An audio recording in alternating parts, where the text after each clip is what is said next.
Hello students, this is Aparna, your science teacher. We are studying chapter is matter around us pure.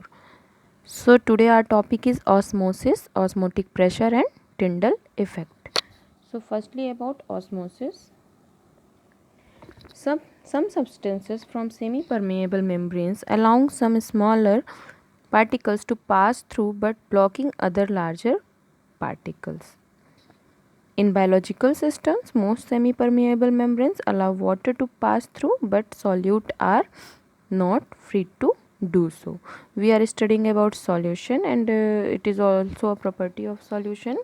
जो osmosis है उसमें क्या होता है कि एक सेमी परमेएबल मेम्ब्रेन के थ्रू जो वाटर मॉलिक्यूल होते हैं वो तो पास हो जाते हैं, बट जो सॉल्यूट होता है वो नहीं पास हो पाता है. तो ये प्रोसेस तो आपको डिफ्यूज़न में भी देखने को मिलती है, but what is difference between osmosis and diffusion.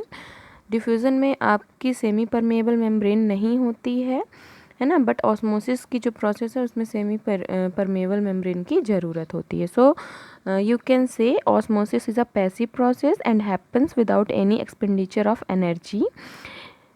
It involves the movement of molecules from a region of higher concentration to lower concentration. जो osmosis होती है वो हमेशा कहाँ से कहाँ की तरफ होती है, from higher concentration to lower concentration until the concentration become equal on either side of the membrane. ये process कब तक चलती है, जब तक कि मान लीजिए ये आपका एक बॉक्स है, इसमें ये सेमी परमेएबल मेम्ब्रेन प्रेजेंट है, ठीक है ना, एंड हियर कंसंट्रेशन कैसा है, हाई है, ठीक है, और यहाँ पे जो कंसंट्रेशन है वो कैसा है, लो है, ठीक है. तो तब तक जो ऑस्मोसिस की प्रोसेस होगी तब तक की होगी जब तक कि इसके दोनों कंसंट्रेशन एक दूसरे के इक्वल नहीं हो जाएंगे, ठीक है ना. तो यहाँ पे जो प्रोसेस है इसमें जो इम्पोर्टेंट चीज़ क्या है, हमारी semi permeable membrane. Okay. Any solvent can undergo the process of osmosis including gases and supercritical liquids. Okay. So osmotic जो solution होते हैं वो कितने तरह के हो सकते हैं. जो osmotic solution होते हैं, there are 3 types of osmotic solution: isotonic solution, hypertonic solution and hypotonic solution. तो जो आपका आइसोटोनिक सॉल्यूशन है वो क्या है, is one that has the same concentration of solutes both inside and outside the cell, जिसमें कि कंसंट्रेशन सेल के अंदर और सेल के बाहर दोनों तरफ सेम होता है. दिस इज़ आइसोटोनिक सॉल्यूशन, ठीक है ना. हाइपरटोनिक सॉल्यूशन होता है जिसमें कि जो सॉल्यूट होते हैं वो हायर कंसंट्रेशन के होते हैं सेल के बाहर देन इनसाइड, मतलब कि जो सेल के अंदर है वहाँ का कंसंट्रेशन लो होगा और जो सेल के बाहर है वहाँ कंसंट्रेशन ज़्यादा होगा. And hypotonic solution is the one that has a higher solute concentration inside the cell than outside, ठीक है. तो इसमें जो कंसंट्रेशन होता है वो इनसाइड ज़्यादा होता है कंपैरेटिवली आउटसाइड. तो हाइपरटोनिक, हाइपोटोनिक और आइसोटोनिक सॉल्यूशन अभी जब हम ऑस्मोसिस इन सेल पढ़ेंगे आगे वाली स्लाइड्स में तो हम उसको फिर से डिस्कस करेंगे. अभी हमने जर्नली डिस्कस किया है कि आइसोटोनिक जो है उसमें सेल के अंदर और बाहर सेम कंसंट्रेशन, जो सेल के अंदर कम कंसंट्रेशन और ज़्यादा बाहर कंसंट्रेशन है तो वो हाइपरटोनिक है, और जिसमें बाहर कम कंसंट्रेशन है और अंदर ज़्यादा concentration, that is hypotonic. Okay, in biological systems, most semi-permeable membranes allow water to pass through, but solids are not free to do so. Come to next page, osmosis. In osmosis, there is net movement of solvent from the area of higher solvent concentration to the area of lower solvent concentration. मैंने आपको ये चीज़ अभी समझाई है. Same चीज़ है कि आपकी osmosis की प्रोसेस तब तक की चलेगी जब तक कि दोनों कंसंट्रेशन सेम नहीं हो जाएंगे, और इसका जो मूवमेंट होता है वो कहाँ से कहाँ की तरफ होता है, from higher concentration to low concentration. कहाँ से कहाँ तरफ होता है, from higher concentration to lower concentration. ये मैंने अभी आपको बताया है पिछली स्लाइड में, ठीक है. तो ये इसकी प्रॉपर्टी ही है, ये इसका बिहेवियर ही है कि हमेशा जो ऑस्मोसिस की प्रोसेस होगी वो हाई कंसंट्रेशन से लो कंसंट्रेशन की तरफ होगी. और कब तक चलेगी, जब तक कि जो कंसंट्रेशन है वो इक्वल नहीं हो जाता है. Okay. So You can say osmosis is the tendency of a fluid, usually water, to pass through a semi-permeable membrane into a solution where the solvent concentration is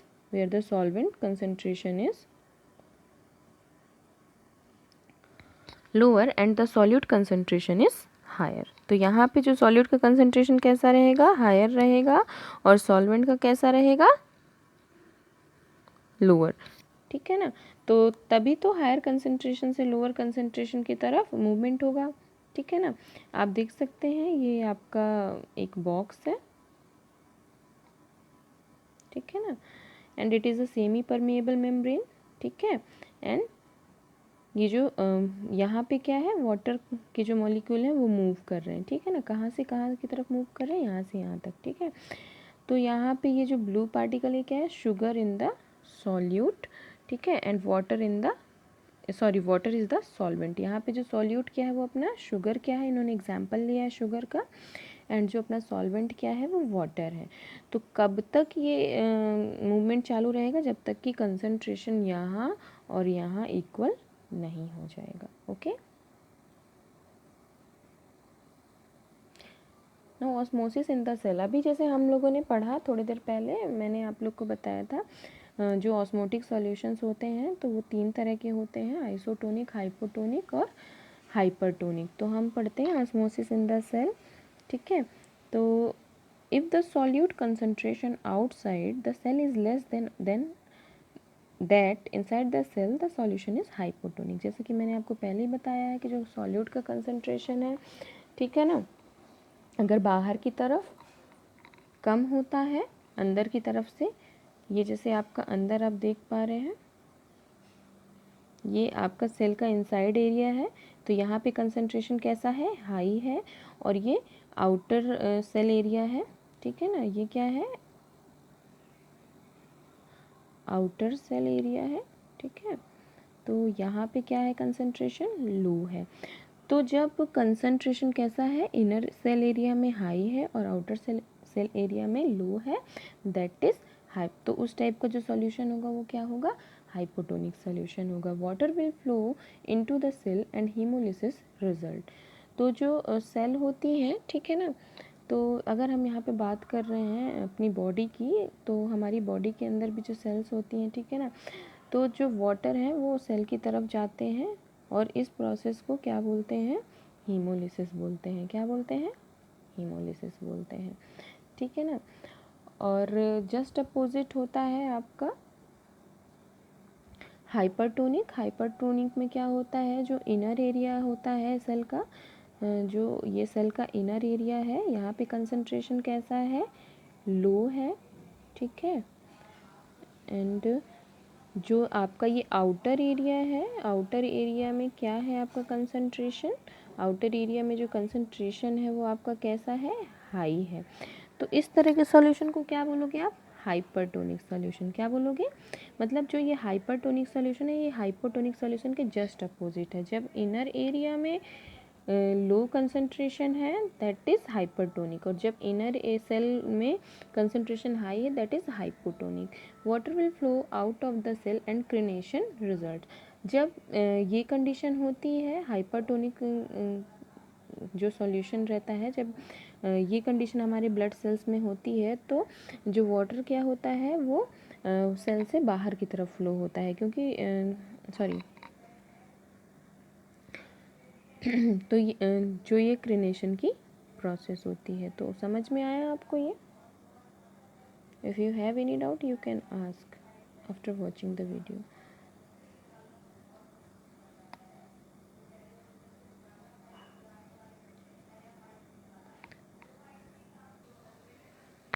तो यहाँ पे आपको एक नया वर्ड भी देखने को मिला, क्रिनेशन, तो उसको भी डिस्क्राइब कर देते हैं. जो हमारी सेल होती हैं वो आइसोटोनिक सॉल्यूशन होती हैं बॉडी के अंदर, है ना.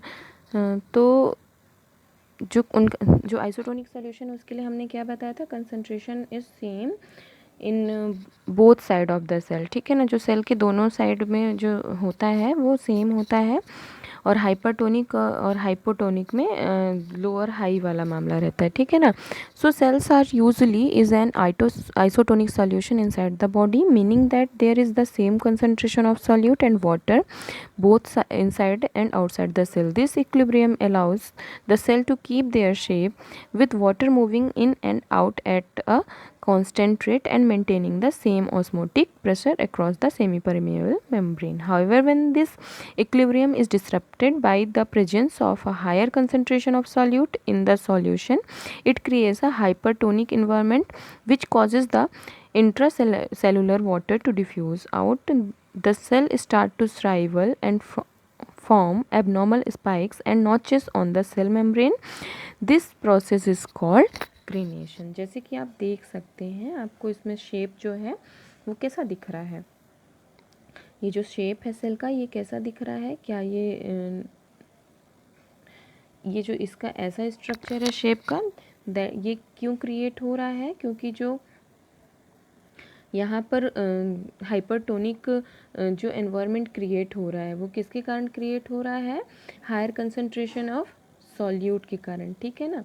तो हायर कंसंट्रेशन, यहाँ पे सॉल्यूट का कंसंट्रेशन ज़्यादा है, इस वजह से जो इंट्रासेलुलर वाटर है वो बाहर की तरफ डिफ्यूज़ हो रहा है, जो इससे देखो आप दिख भी रहा है पिक्चर में, जो इंट्रासेलुलर वाटर है वो बाहर की तरफ डिफ्यूज़ हो रहा है। और जब अंदर पानी भरा हुआ है और वो डिफ्यूज़ होगा तो उसमें क्या होगा, कॉन्ट्रैक्शन होगा, वो सिकुड़ेगा, ठीक है ना।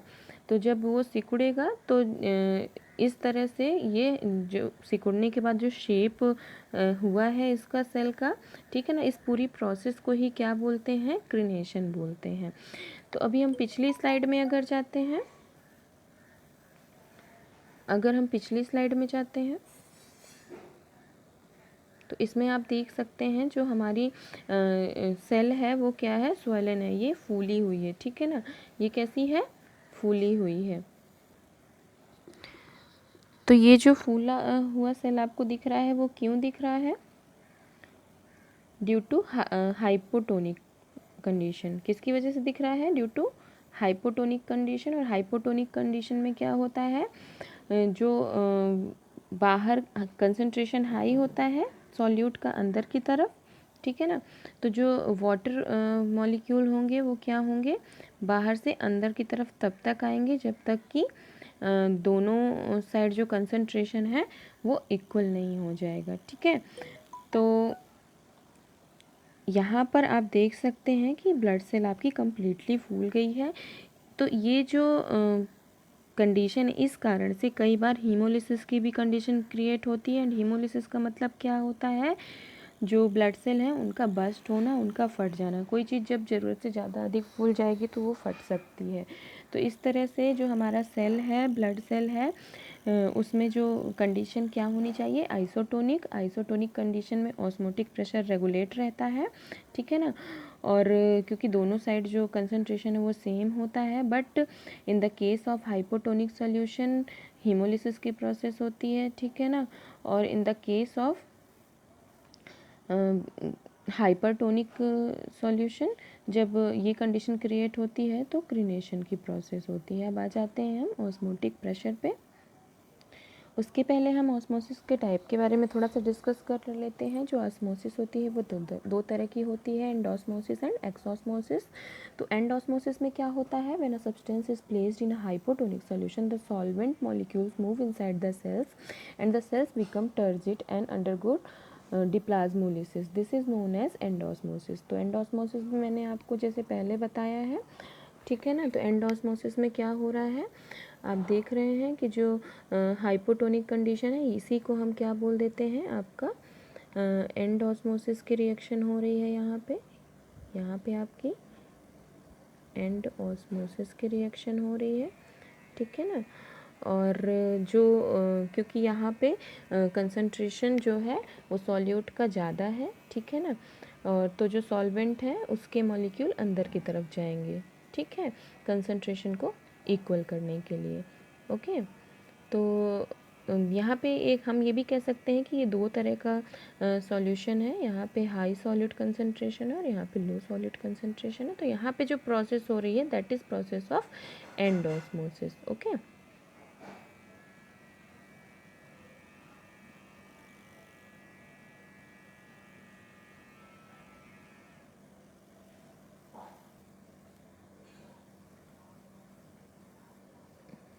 और ये जो प्रोसेस है ये किसकी हो रही है, ये जो प्रोसेस है ये किसकी है, एक्सॉस्मोसिस, ठीक है ना, ये किसकी है, एक्सॉस्मोसिस। इसमें क्या हो रहा है, इसमें जो सब्सटेंस है it is placed in hypertonic solution, ठीक है ना, एंड इसमें आप देख सकते हैं सॉल्वेंट जो मॉलिक्यूल्स है, ठीक है ना, जो लो सॉल्यूट कंसंट्रेशन है तो वहाँ, और बाहर का जो सॉल्यूशन है वो क्या है, हाई सॉल्यूट कंसंट्रेशन है।